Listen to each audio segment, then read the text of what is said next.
dati, graduate na, pero champion pa rin. Okay, and at the moment, number 1 seed sa billiard si Joma. Number 1. Okay? Dalawang questions pa. Yun. Question for Kerwin po. Okay. Ano po, bakit, ano po yung reason niyo kung bakit po kayo naglalaro? Ano pong nag-ugbok sa inyo? Okay. Dahil lang sa yaya ng kaibigan. Kaya natuto rin. Ay, ilang taon ka nun, Kerwin? Ano po sir, 14 po. 40. Nakakapasok ka pa naman. Okay. Si Joma, ilang taon ka nagsimula ka? 9 years. At ang nagturo sa'yo ay si papa mo. Okay. Yan.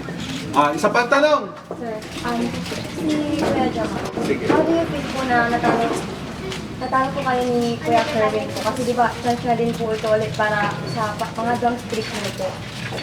Ganun talaga, bilyar eh. Minsan talaga natatalo kahit sabihin natin ako yung champion last year. At saka kanya na talaga yun, nahabol ko lang naman. Okay, so that's the last question. Anyway, may bibigay akong bagong discovered na fact. Birthday pala ngayon ni Kerwin.